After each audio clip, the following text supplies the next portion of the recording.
Yo, it's Yegedion. You see that? No way. Let's go. Hit that subscribe.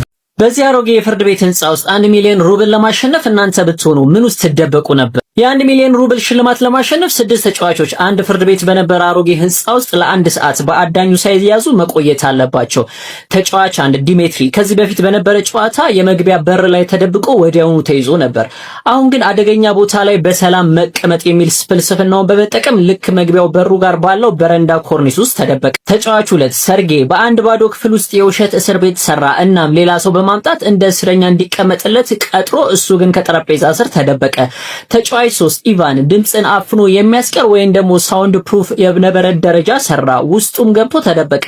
አዳኙ በላዩ ላይ ረግጦት ቢያልፍ እንኳን እንደ ኖርማል ወለል ስለሚመስልና ስለማያስተውል መደበቂያ መሆኑን ለማወቅ ይቸግረዋል። ተጫዋች 4 አሌክሲ በሁለተኛ ፎቅ ላይ ያለው ክፍል ለመደበቂያነት ቀልቡን ሳበው። እናም በክፍል ውስጥ የነበረውን አንደኛውን በር ግድግዳ ለማስመሰል አንድ የእንጨት ሰራተኛ ጓደኛውን በማምጣት በሩን ከግድግዳው ስዕልና ቅርጽ ጋር ሙሉ ለሙሉ እንዲመሳሰል አድርጎ በሩን ወደ መደበቂያነት ቀየረው። ተጫዋች 5 ኒኮላይ ረዣዥም ቁም ሳጥኖች ባሉት ክፍል ውስጥ ገባ። በቁም ሳጥኖች ውስጥም ከመደበቅ ይልቅ በውስጣቸው ድርብ ጣሪያ በመስራት ጨለማና የማይታይ መደበቂያ ፈጠረ። ተጫዋች 6 አንድሬ የአንድ ኮሪደር መግቢያ በር አሽጎ ዘጋው። ከዚያም ከበሩ ስር ቀዳዳ በማውጣት ውስጡ ገባና መግቢያውን በታጣፊ ወንበር ሸፈነው።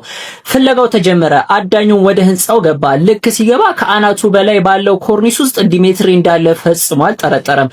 ዲሜትሪ በልቡ አሸነፍኩ ብሎ ፈገግ አለ። ፈላጊው ግድግዳውንና ወለሉን በመደብደብ የተደበቀ ሰው እንዳለ ያጣራ ፍለጋውን ቀጠለ። የኢቫን ድምጽ የማያስተላልፍ ደረጃ አዳኙን በሚገባ ሸውዶታል። ምንም አይነት ከስር ባዶ መሆኑን የሚያስታውቅ ድምጽ ባለመስማቱ አዳኙ ጥሎት ሄደ።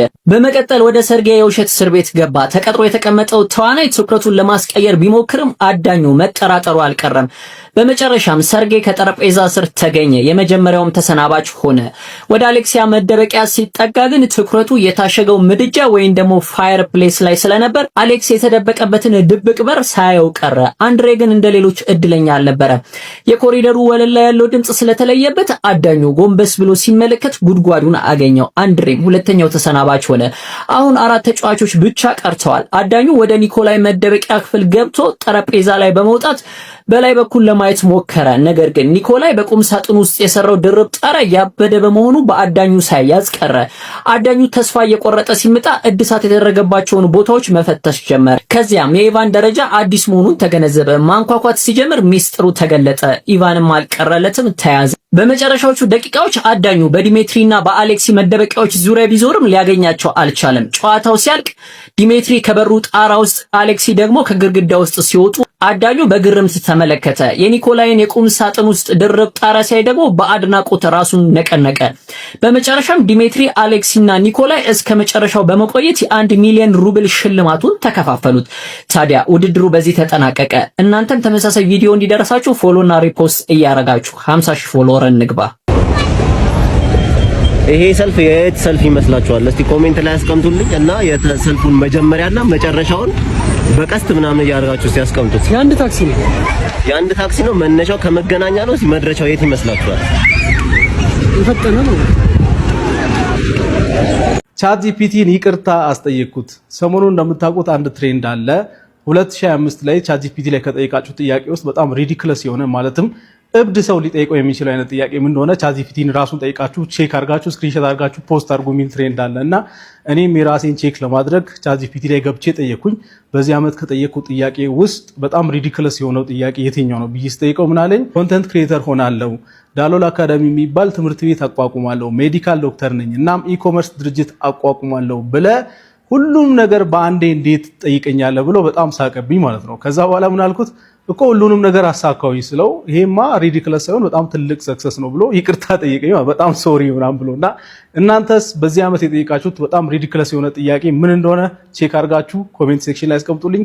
በጣም ጸዴ የሆነ ኮሜንት ሴክሽን እንደሚሆን ተስፋ አድርጋለሁ። ማን ያዘዋል እሸቱ የአርባ ምንጭ ከነማን ከመቀሌ ሰባ እንደርታ ጨዋታቸው በፊት ሞቲቬት ሊያረጋቸው ሞክሮ ነበር፣ ሊያነቃቃቸው ሞክሮ ነበር። ነገር ግን የመቀሌ ሰባ እንደርታ ቡድን የአርባ ምንጭ ከነማን 2-0 ግርፍ አድርጎታል። ታችሁ ኳስ ሄዶ መረብ ውስጥ ሲገባ ይታያችኋል። ሁለታችሁ የሚያወጣው ነገር ያለ ሁለቱም ስለምትችሉ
በጣም እጅግ አድርገን እናመሰግናለን። በጣም በሚገርም ሁኔታ ቆንጆ የትወና ብቃት አሳይቶ አስደምሞናል። እኛም በጣም ደስ ብሎናል። እዚህ